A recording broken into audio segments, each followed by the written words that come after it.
Okay, so today I'm going to be showing you how to center and trim. So with this piece I'm going to be making a planter. So you want to make sure your clay is not too dry or too wet. If it is too dry, it's hard to center because when you put pressure with your trimming tool, it takes it off center, or it just is hard to trim anything off. You also want to make sure that you have a sharp trimming tool.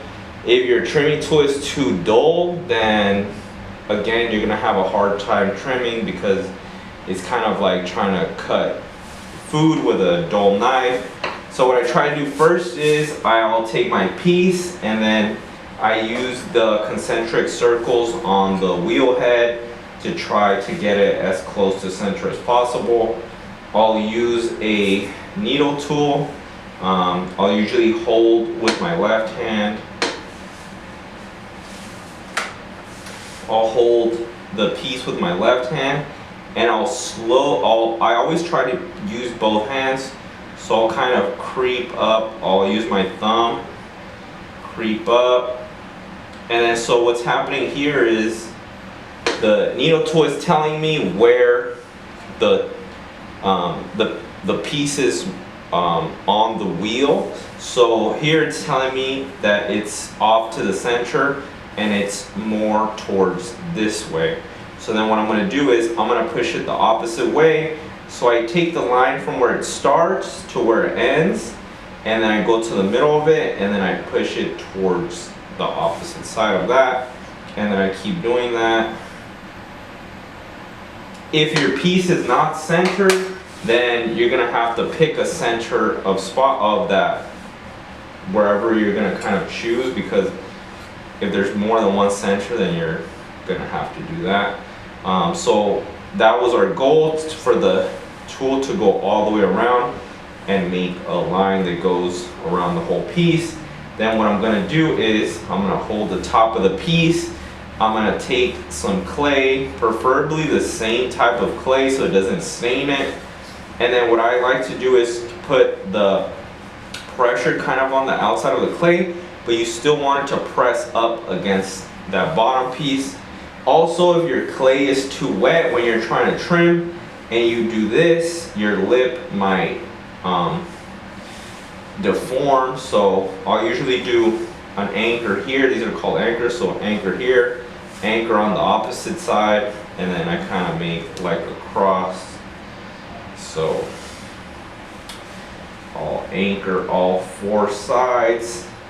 If the piece is drier, you can trim it, but you're probably going to need more anchors. So if the piece is at the right stage, then you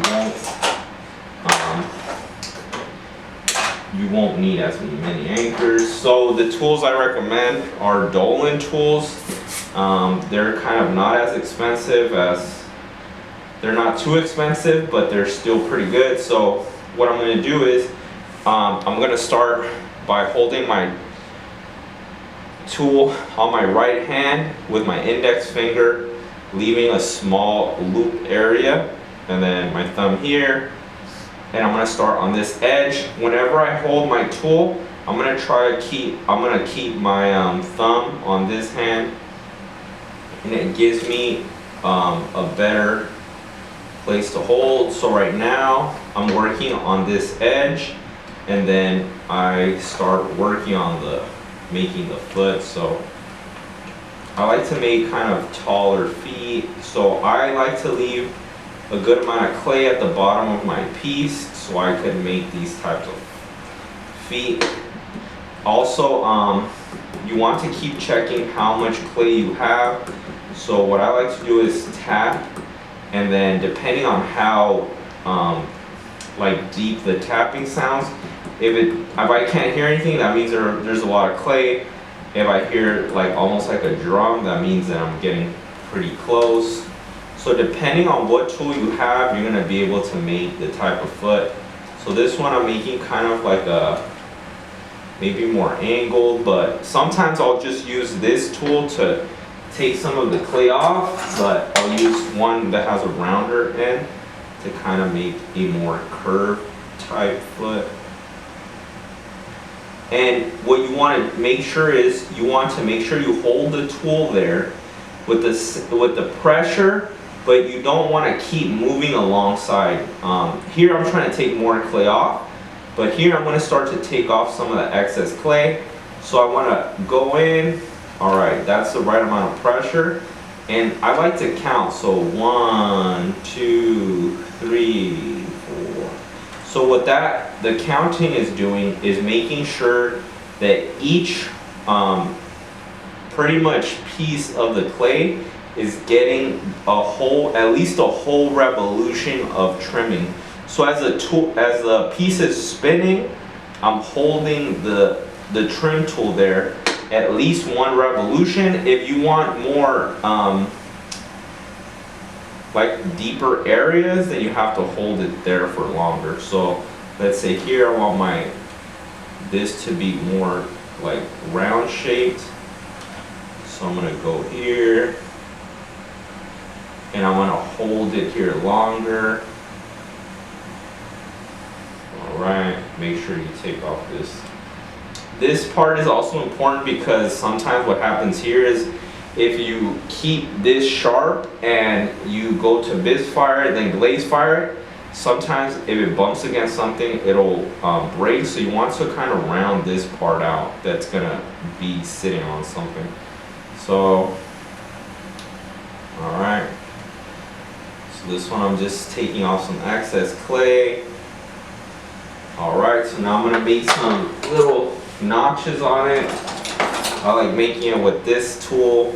So I'm gonna hold my tool there, hold it, take it off, maybe take off some of that sharp part, hold it down here,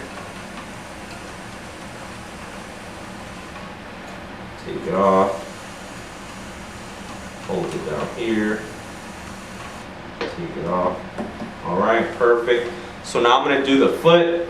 I'm gonna start at the center of or actually I'm gonna make the foot part. So we use the foot to hold onto the piece. It helps it when we glaze, we don't have to wipe off as much glaze. And then it just kind of looks more finished. And so what I did here, I'm gonna lay my trim tool flat like this. And I'm gonna make like a little kind of marker of where I'm gonna stop making the foot. So I'm gonna start at the center of the piece. At this point, I'm gonna use the corner of the trimming tool. I'm gonna start right at the center and I'm gonna start to move in a line towards that little marker. So the same thing here, I'm kind of counting in my head. Depending on what angle you have your tool, it's gonna make a deeper cut or a more shallow cut. So I'm gonna move towards the edge.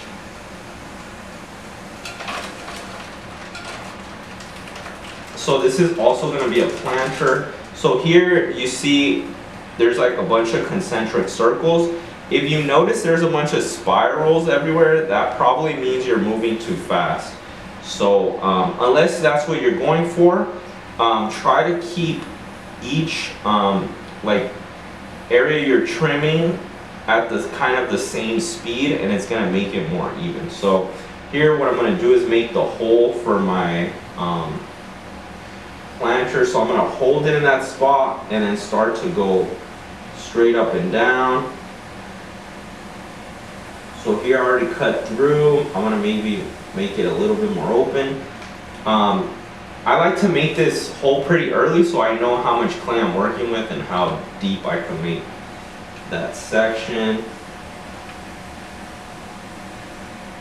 So as you see, I like to use my thumb for leverage, so I kind of don't like my right and left hand to just be floating. I want them to support each other in some way, so I'm always kind of using it to control my right hand. So here, I'm going to start here, go towards the outside.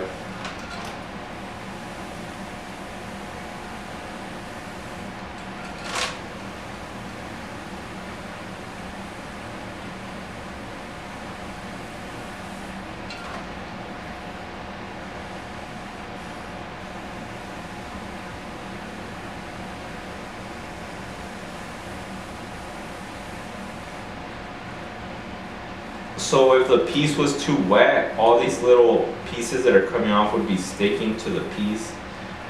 So that's why we want to wait till it's the right amount. Here we still have a good amount of clay, so I'm just gonna take a little bit more off.